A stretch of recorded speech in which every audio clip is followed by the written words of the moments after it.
Go inside the Crimson Tide. Tider Insider TV with Rodney Orr and Gary Harris.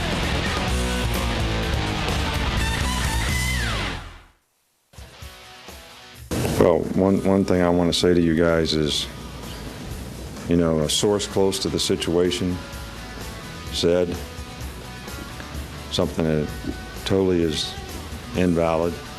And then, furthermore, they say nobody was available for comment when nobody tried to get a comment. What is a source close? When you ask me a question, I can't wait to answer one like that. I'm going to say a source close said, I don't know. After a couple of weeks off, Nick Saban wasted no time welcoming back the media as only Nick Saban can. Good evening, everybody, and welcome in to Tider Insider TV alongside Rodney Orr from TiderInsider.com. I'm Gary Harris. Tider Insider TV is presented by Buffalo Rock. Tonight we're enjoying, as we pop the top, ice-cold Pepsi. Well, Rodney Saban's speech about rumors that are being reported was specifically geared towards the reports that Alabama defensive coordinator Kirby Smart had been offered the same position at Florida by new Florida head coach and former Saban assistant Will Muschamp. But the coach says that was news to him. And I've talked to Will on several occasions. You know, Kirby has done nothing but indicate to me that he wants to stay at the University of Alabama and be here, and I trust that's, you know, what he'll do. He's done a great job for us. He's one of the best assistant coaches in the country. You know, every year he's closer and closer to being, you know, ready to be a head coach himself. Also, Bama receivers coach Curt Signetti will be staying at the Capstone. He interviewed for the head coaching job at Kent State, Coach Saban's alma mater, but school officials decided to go instead with Ohio State assistant Darrell Hazel. So Coach Saban says Kirby Smart looks like he's staying, and to his knowledge, other than Signetti and Jim McElwain, no other members of the Alabama staff were contacted by other schools. McElwain had interviewed at Colorado, but the Buffaloes went in another direction, hiring John Embry. So, Rodney, for all the talk about this Alabama staff breaking up a little bit, as we sit here tonight, it looks every bit possible that the same staff that finishes up the 2010 season will start out as the staff that coaches the 2011 season. Pretty much said that last Tuesday night that I expected everyone to be back. Possibly Curt Signetti would have been the one that maybe got the Kent State job. That didn't happen. So, as you mentioned, I think it appears that everyone will be back intact. So that's good news for Alabama, because this coaching staff together has won a lot of football games at UA.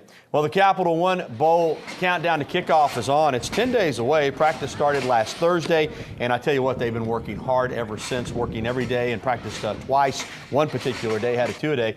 Ronnie, this is an interesting time for practice. Obviously, you're getting ready to play a game, but unlike last year where you're playing for the national championship, this year you're playing for pride and to finish out the season with 10 wins. But it also gives you an opportunity to look at the future, so to speak. Oh, no question about it, Gary. When you're talking about bowl practice, it gives plenty of opportunities for young guys. A.J. McCarron, Phillip Sims, you see them both there. I know that they're getting many more reps than they had an opportunity to get during the season, especially Phillip Sims, because it's very difficult to work three quarterbacks. And you know, so you get an opportunity to develop some of the younger guys. Alabama has a lot of young offensive linemen, as you know, Gary, and you know, it just gives them an opportunity to develop some. It's almost like a spring practice in a way. I was going to say that, and you can fiddle with guys at different spots a little bit if you want to. Also, with this Alabama team, Rodney, as they look ahead to 2011, Coach Saban doesn't know for sure what the makeup of the squad's going to be. You got some guys that could leave early to the NFL draft, but some may stay, especially with the labor situation in the NFL. So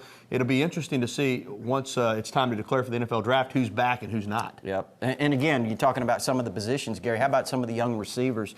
You know, you're talking about some guys that were redshirted like DeAndre White, Keywan Malone. You've got some young guys like Kevin Norwood who played some this year, showed some talent, showed some, you know, big playability. And, you know, so some of those guys have an opportunity to develop more too, in case a guy like Julio Jones were to leave. Well, speaking of receivers, Michigan State will be without their leading receiver, B.J. Cunningham, for the Capital One Bowl. He broke his foot in practice, hurt himself on Saturday, had surgery on Sunday, so he's out. He led the team in his junior season with 50 receptions for 611 yards and 9 touchdowns. They have some depth there, though. Mark Dell caught 49 balls for over 700 yards, and Keyshawn Martin added 29 catches. So a good position for them, but still, like Alabama with Mark Barron, you hate to lose a key member of your squad going into a bowl game. Well, we talked about the future a little bit earlier, Rodney, in regards to the team practicing not just for this bowl game, but for 2011. And, of course, recruiting goes a long way in toward shaping the teams of the future. And in this case, shaping the team for next season, because, you know, Alabama doesn't dip into the junior college ranks unless they feel like they're signing players that can help immediately. And, boy, I tell you what, a couple of linemen from Arizona Western Community College fit the bill. Aaron Douglas, James Carpenter came in here out of junior college, didn't miss a game in 2 years. Now, this is a guy who already has started in the SEC at offensive tackle. Well, and I thought all along, since Nick Saban's been here, one of the things he's done really well is bring in good linemen, especially when you're talking about JUCO guys. You're talking about Terrence Cody, what a difference he made. Look at James Carpenter. He started his entire career here for 2 years. Stepped right in for Andre Smith, did a great job. Aaron Douglas has the ability, Gary, to do what James Carpenter did. As you mentioned, he was a starting right tackle at Tennessee in 2009 as a redshirt freshman. He left when Lane Kiffin bolted for USC, and he went to Arizona Western, where he was a dominant player and, you know, one of the outstanding junior college players in the country, bar any position. And we don't want to put too much pressure on Jesse Williams. Josh Chapman's done a good job at nose tackle, but this is a young man that carries 330 pounds, extremely agile, light on his feet. I mean, you think Terrence Cody in terms of size, but maybe even more athletic ability. That's hard to believe. No, possible. No, I think you're right. And when you look at it, Gary, and I know Nick Saban doesn't like comparisons, but, you know, you talk to a lot of different people, not only in the junior college ranks, but all over the country, and they say that Jesse Williams has a chance to be a Marcel Darius-type talent.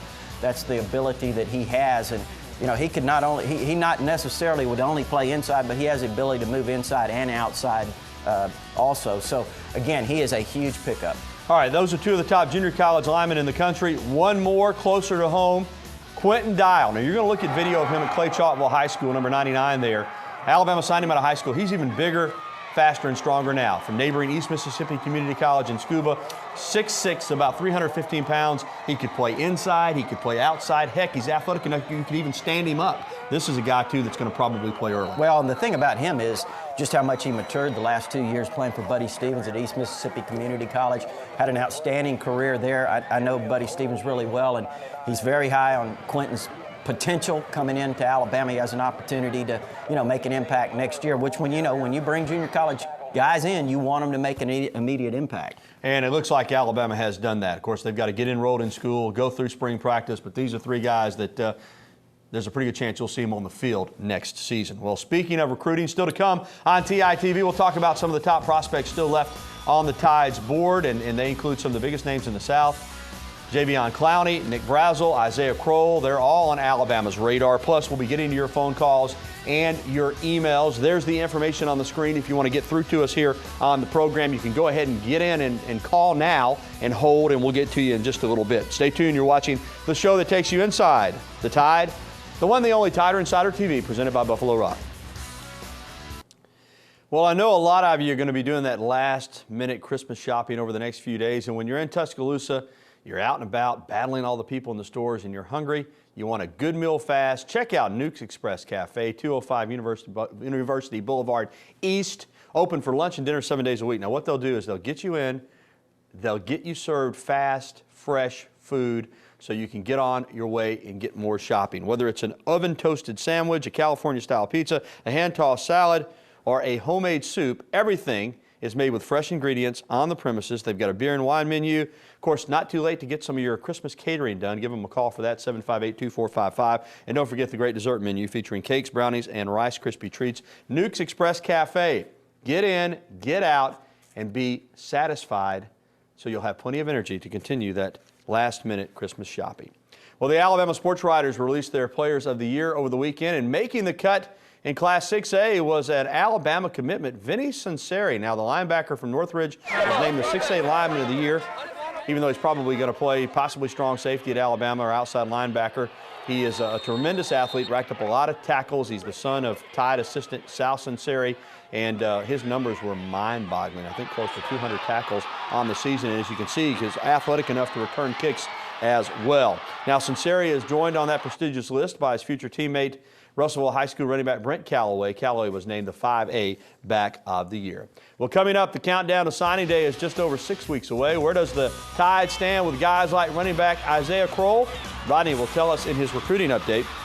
Plus, we'll be taking your phone calls and getting your emails, 205-348-WVUA. That's 348-9882. Give us a ring. We'd love to talk with you next on Tider Insider TV.